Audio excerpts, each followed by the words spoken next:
was just a family photo, but look closely at one of the children's hands. The photograph sits in a climate-controlled drawer at the Smithsonian National Museum of African American History and Culture, cataloged but largely forgotten. It's March 2024, and Dr. Maya Freeman, a cultural historian specializing in post-Reconstruction African American communities, carefully removes it from its archival sleeve during a routine digitization project. The image is remarkably preserved, a formal studio portrait from 1900, taken in sepia tones that have faded only slightly over 124 years. 6 people pose with the rigid formality typical of early photography, when subjects had to remain perfectly still for long exposures. A black family. The father stands at the back, wearing a dark wool suit that looks new, perhaps his finest possession. His hand rests on his wife's shoulder. She sits in an ornate chair wearing a high-necked dress with delicate lace at the collar, her hair pulled back severely. 4 children arrange themselves around their parents, 3 boys in identical knickers and white shirts with stiff collars, and a little girl, perhaps 4 or 5 years old, in a white cotton dress with embroidered flowers. Maya adjusts her magnifying lens, studying each face under the bright examination light. These are people born into slavery who lived to see freedom, though what that freedom meant in 1900 Mississippi is another question entirely. The Reconstruction era had ended 23 years earlier. Jim Crow laws were solidifying across the South, and black families existed in a precarious space between liberation and terror. The father's expression is dignified but guarded. The mother's face shows exhaustion beneath her composed exterior. The boys stare at the camera with unusual intensity for children, too serious, too aware. Then Maya's eyes fall on the youngest child. The little girl stands slightly apart from her brothers, her face softer, less burdened, but it's her hands that make Maya pause. While everyone else maintains traditional poses, hands folded, clasped behind backs, or resting naturally, the girl's left hand is positioned deliberately against her small chest, forming a specific gesture, 3 fingers extended upward, the index and middle finger crossed tightly over the thumb. Maya leans closer, her breath catching. The gesture is too precise to be accidental, too intentional for a child's random fidgeting during a long exposure. She photographs the detail with her high-resolution camera, zooming in on those tiny crossed fingers. The studio backdrop, painted garden scenery with artificial columns, suddenly feels less like decoration and more like a stage set, concealing something deeper. What were they hiding? What did this family know that required speaking in codes, even in what should have been a documented public moment? Maya checks the museum's acquisition records.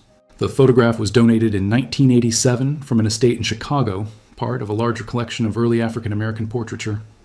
No names were recorded with the image, no provenance beyond Mississippi family circa 1900. Just 6 faces frozen in time, and 1 small hand making a signal that shouldn't exist in 1900, 35 years after the Underground Railroad supposedly ceased operations with the end of the Civil War. Maya feels the familiar electricity that comes with discovering something extraordinary hidden in plain sight. She prints an enlargement and pins it to her office corkboard. The investigation begins now. Maya spends 5 days consumed by the photograph, barely sleeping. She surrounds her office with research materials, maps of Mississippi from 1900, census records, histories of Reconstruction and its violent collapse, scholarly texts on African American survival strategies in the post-slavery South. The little girl's hand gesture haunts her. Those 3 crossed fingers feel significant, deliberate, but nothing in her extensive knowledge base matches it. She starts methodically, searching academic databases for documented hand signals and coded communication systems used by enslaved people and their descendants. She finds references to quilt patterns allegedly used on the Underground Railroad, songs with double meanings and verbal codes, but no hand signals matching what she sees in the photograph. On the 6th morning, Maya contacts Dr. Elliot Richardson, an elderly historian at Howard University who spent 45 years studying covert resistance networks among black communities from slavery through Jim Crow. She emails him high-resolution images of the child's hand. His response arrives within 2 hours, marked urgent. "This changes everything I thought I knew. Call me immediately." Maya's hands shake slightly as she dials. Elliot's voice trembles with barely contained excitement. "Where did you find this photograph?" "Smithsonian Archives. Donated in 1987. No identification. Mississippi, 1900. Why? What am I looking at?" "Maya, I need you to understand something." Elliot pauses, gathering his thoughts. "The Underground Railroad didn't end in 1865. That's the sanitized version we teach in schools. Slavery ended, the railroad shut down. Everyone lived happily ever after. But the reality was far more complex and far more dangerous." Maya grabs her notebook, pen poised. "Explain." "After Reconstruction collapsed in 1877, the South became a killing ground for black people. Lynchings, night riders, systematic economic exploitation, legal persecution under Jim Crow. Black families needed protection networks just as desperately as they had during slavery. maybe more so, because now they were supposedly free, but had no federal protection. So the networks continued? They evolved, Elliot corrects. The original Underground Railroad conductors and station masters, those who survived, adapted their systems. They created new codes, new safe houses, new routes to help black families escape racial violence, arrange safe passage to northern cities, warn each other about threats. These networks operated in absolute secrecy from roughly 1877 through the 1920s. Maya stares at the photograph pinned to her wall. And the hand signal? That's what shocks me. I've read oral histories, studied coded letters, interviewed descendants of network families. I've heard rumors of hand signals for decades, whispers, fragmented stories, but I've never seen photographic evidence. His voice drops. What you're looking at is called the reload signal. It meant a family was connected, prepared, and ready to help or receive help. It was deliberately taught to children. Why children? Because children could move through communities without attracting suspicion. And if parents were killed or arrested, the children needed a way to identify safe families who would protect them. Maya feels chills run down her spine, staring at the little girl in her white dress, holding a gesture that meant her parents had prepared her for their possible death. Maya needs to find the photographer's studio, the starting point of this family's story. The photograph bears a faint stamp on the reverse side, partially degraded but still legible under magnification. Sterling and Sons Photography, Natchez, Miss. She spends 2 days researching Natchez, Mississippi in 1900. The city sits on the Mississippi River, once a major hub of the cotton trade and slave auctions, now a Jim Crow stronghold where black families navigate daily violence and oppression. She discovers that Sterling and Sons operated from 1892 to 1911, one of the few photography studios in the South that served black clientele. Maya tracks down census records, city directories, and newspaper archives. She finds an obituary from 1928 for Marcus Sterling, the studio's founder, describing him as a respected colored businessman who served the community with dignity for 30 years. The obituary mentions his son, James Sterling, who continued operating a smaller portrait business in Chicago after leaving Mississippi in 1911. Following the thread to Chicago, Maya discovers that James Sterling's great-granddaughter, Vanessa Sterling Hughes, is a retired art teacher living on the city's south side. Maya sends a carefully worded email explaining her research, attaching a scan of the photograph's backstamp. Vanessa responds within hours. My great-grandfather rarely spoke about Mississippi, but he kept things. Come see me. 3 days later, Maya sits in Vanessa's living room surrounded by family photographs spanning 5 generations.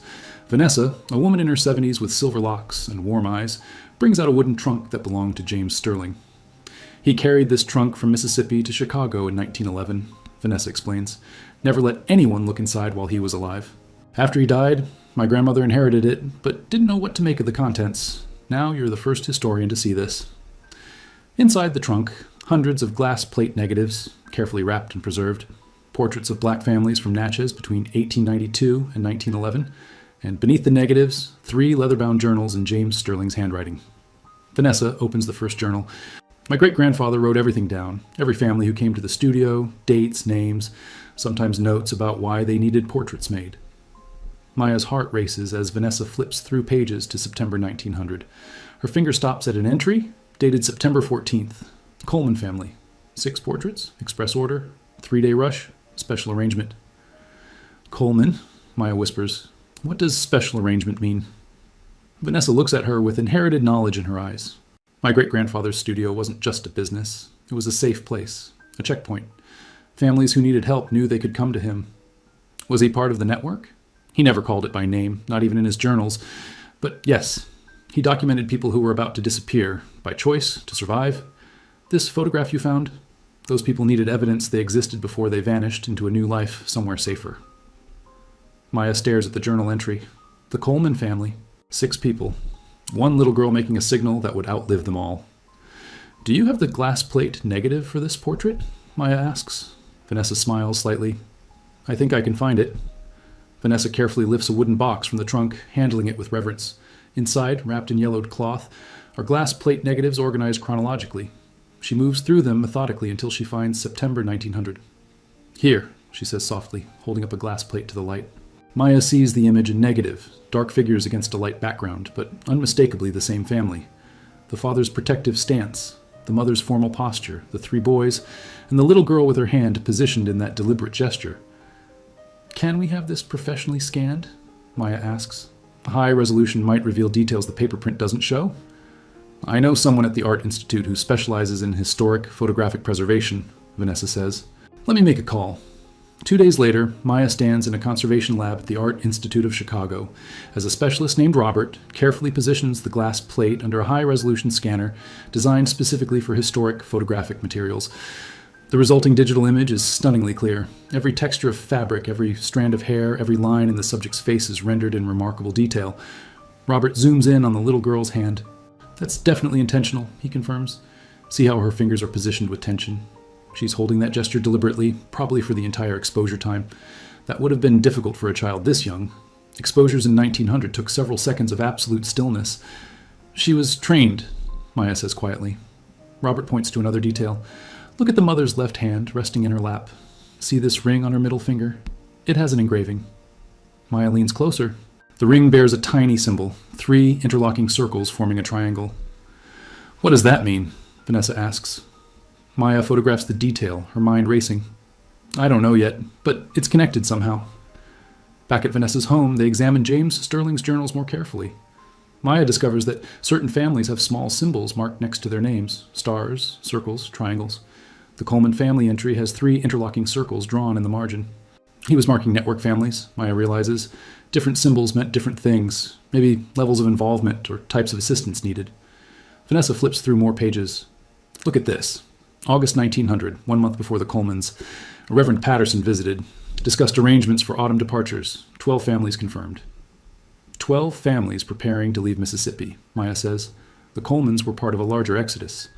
But why? Vanessa asks. Well, what happened in Natchez in 1900 that made families run? Maya pulls out her laptop and begins searching historical records. Within minutes, she finds it. Newspaper articles from the Natchez Democrat, August through October 1900. A wave of racial violence following a disputed land claim. 3 black landowners lynched, churches burned, families terrorized. The September 14th portrait of the Coleman family was taken at the height of the violence. They were documenting themselves before they disappeared, Maya says. This photograph was evidence of their existence, their dignity, their family, preserved before they had to erase themselves to survive. Vanessa touches the journal gently. And my great-grandfather helped them do it.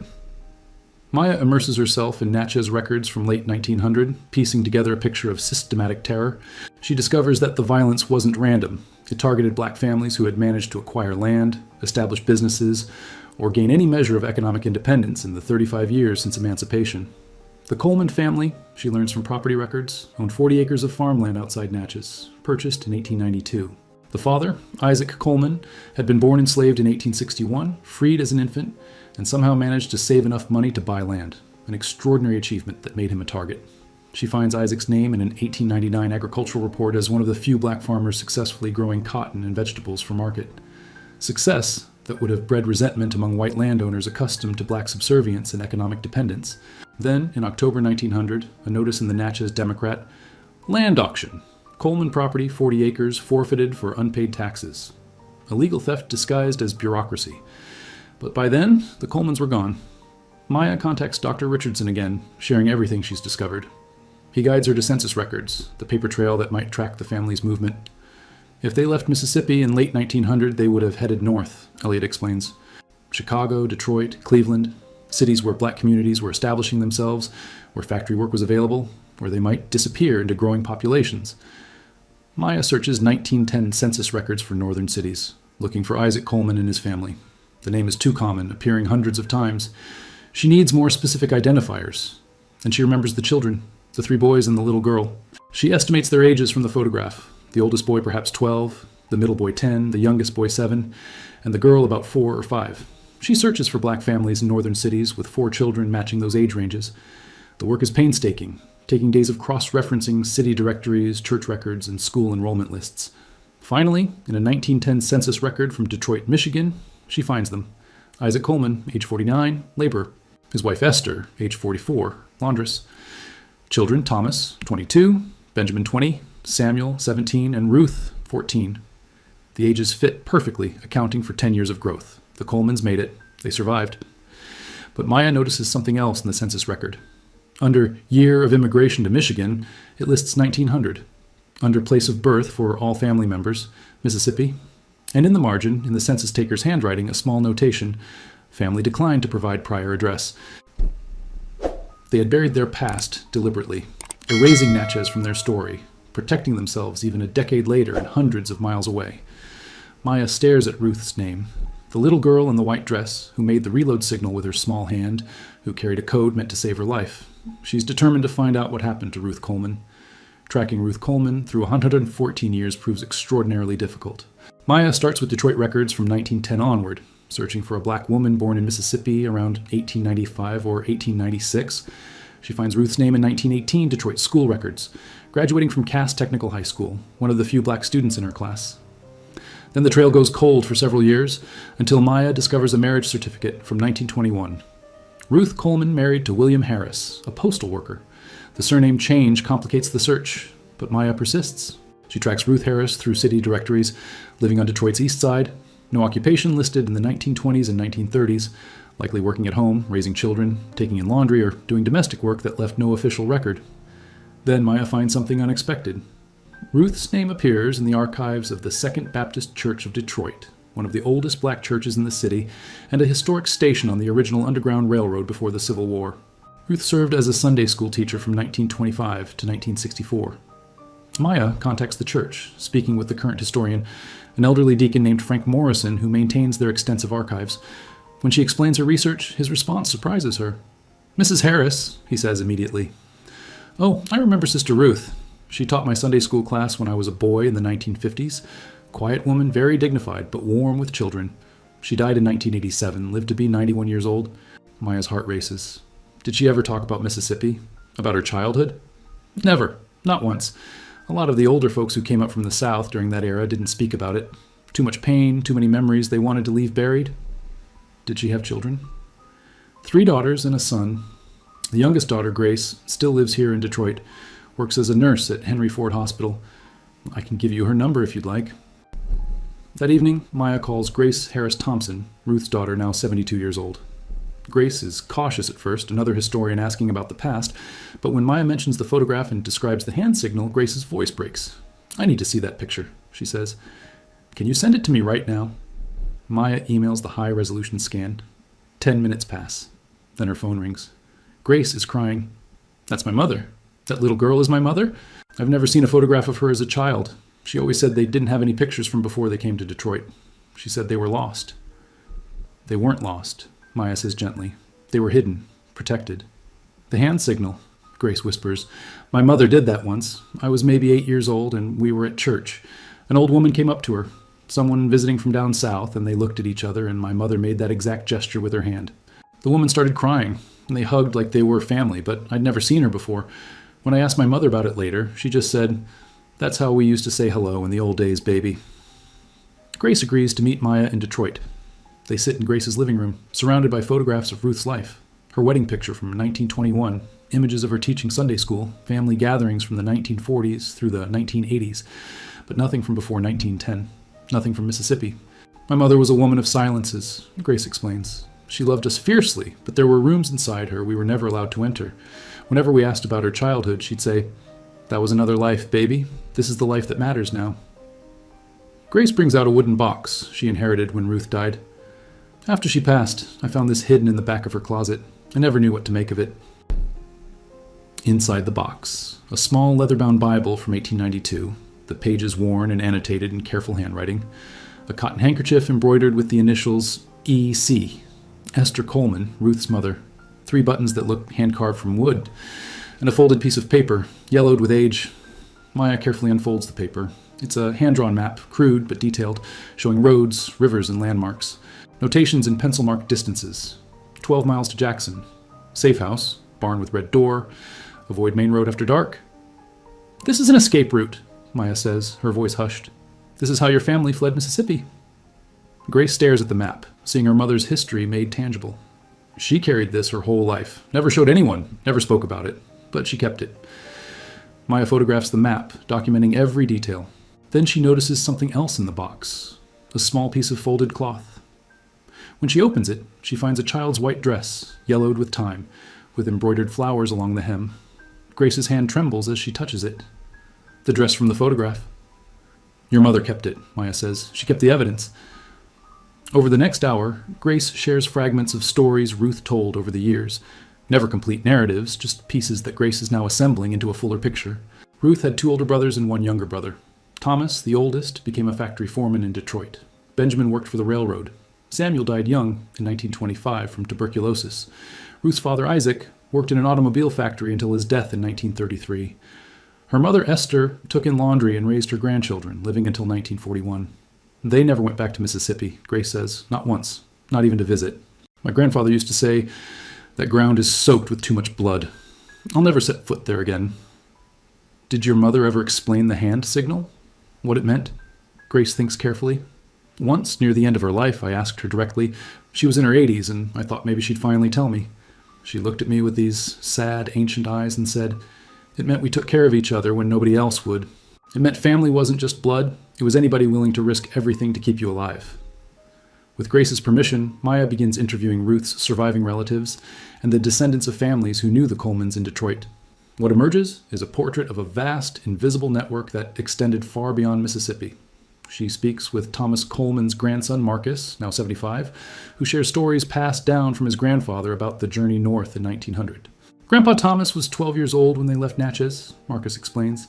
He said they traveled at night mostly, moving from safe house to safe house.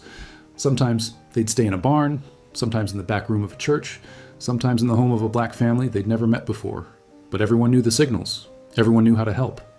The reload signal? That and others. Grandpa said there were different hand signs for different messages. Danger ahead, safe to stay, keep moving, children present. They were taught these signals as young children, practiced them like learning letters and numbers. It was survival education.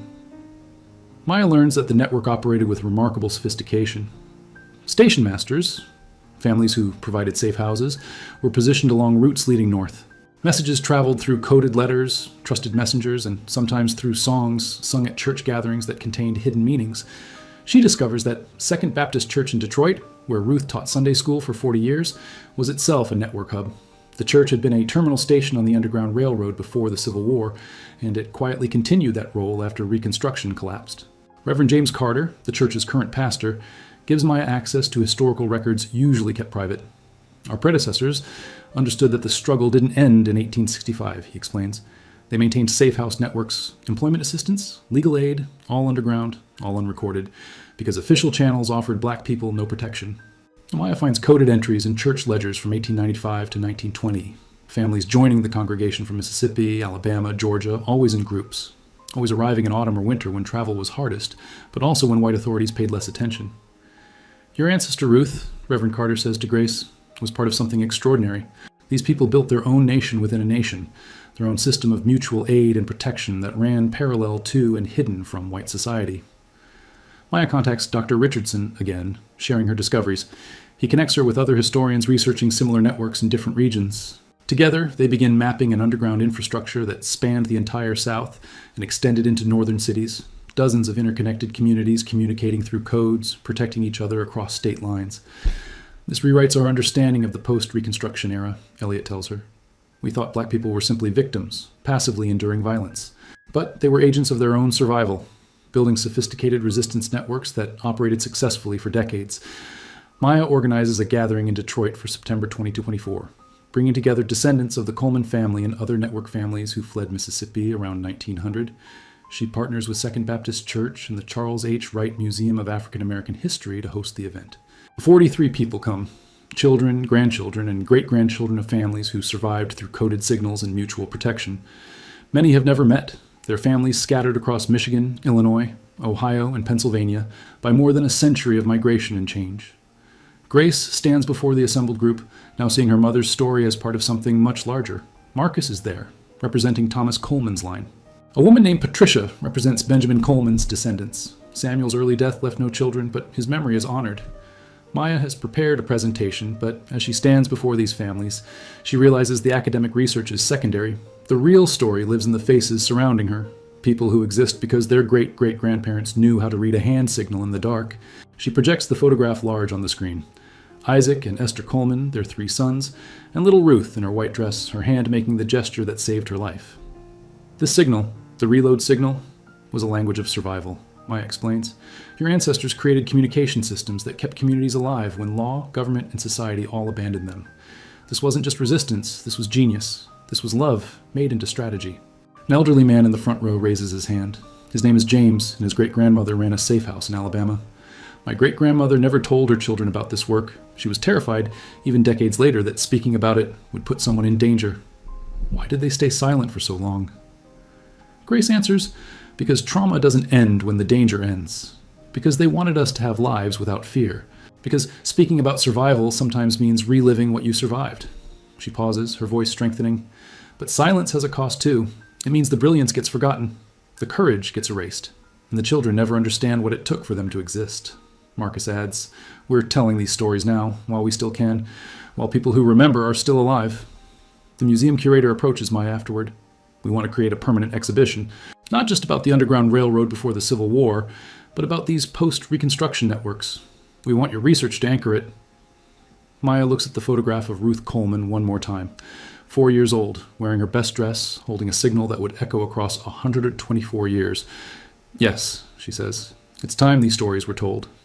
The Charles H. Wright Museum of African American History opens its new permanent exhibition in February 2025. Hidden Signals, Networks of Survival After Emancipation. The Coleman family photograph anchors the central gallery. Ruth's hand signal enlarged and explained, no longer a mystery but a testament to collective brilliance and resistance. Maya's research expands beyond Mississippi and Michigan. She identifies similar coded systems in Alabama, Georgia, South Carolina, and Tennessee. Entire invisible infrastructures of mutual protection that operated outside historical record. Other historians begin investigating their own regions, discovering parallel networks their scholarship had previously missed. Academic journals publish Maya's findings. Documentary filmmakers request interviews. But the most meaningful impact happens quietly, in living rooms and church basements where descendants gather to share stories their grandparents never told. Grace establishes a scholarship fund in Ruth's name for students studying African American history and social justice. She works with the museum to create educational programs teaching young people about the networks, not as ancient history, but as models of community organizing and mutual aid that remain relevant today. The wooden box that held Ruth's Bible, map, and childhood dress becomes part of the museum's permanent collection, displayed alongside James Sterling's journals and glass plate negatives. Visitors can see the actual artifacts that made survival possible. Hand-drawn maps, coded letters, photographs that documented existence before families had to disappear. Families separated by generations reconnect. A woman in Chicago discovers her cousins in Cleveland. A man in Philadelphia learns his great-aunt's family settled in Detroit. The network, dormant for a century, sparks back to life. Not from necessity now, but from love and remembrance and the need to honor those who came before. Maya returns to the Smithsonian, where this journey began, and requests they update their records for the Coleman family photograph. No longer cataloged as Unknown Family, circa 1900, it now reads, Isaac and Esther Coleman family, Natchez, Mississippi, September 1900. A photograph taken by James Sterling 3 weeks before family fled racial violence. Child making reload signal is Ruth Coleman, later Ruth Harris, 1896 to 1987, who became a Sunday school teacher in Detroit and quietly preserved this history for 124 years. She thinks about how many other photographs in archives worldwide hide similar stories, how many hand signals, glances, and silent codes wait for someone to ask the right questions. She commits herself to finding them. The photograph remains in Maya's office too, a copy pinned to her corkboard. She looks at it every morning. Isaac's protective stance, Esther's composed strength, the three boys' awareness beyond their years, and Ruth, small and bright in her white dress, holding in her hand a secret that outlived everyone who knew its original meaning. Outside, Detroit moves through another February morning. Children walk to school, people head to work. The city has changed, transformed by the very migrations that Isaac and Esther and thousands like them made possible. The photograph stays eternal, but now everyone knows what it means. Now everyone knows that when you look closely at the little girl's hand, you're not seeing a child's random gesture. You're seeing survival coded into 3 crossed fingers. You're seeing resistance so sophisticated it remained invisible for over a century. You're seeing proof that love, when organized and strategic, can protect generations not yet born. The network that began in slavery, evolved through Reconstruction's collapse, and extended into the 20th century finally has its recognition. Not because it was written in official records, but because it was written on the body, in hand signals passed from parent to child, in gestures held steady during long photographic exposures, in silence that protected until silence was no longer necessary. Ruth Coleman kept the white dress for 91 years. She never wore it again after that photograph, but she kept it, wrapped carefully in cloth, hidden in the back of her closet, a silent witness to what survival looked like in 1900 Mississippi. Now, her great-grandchildren understand why.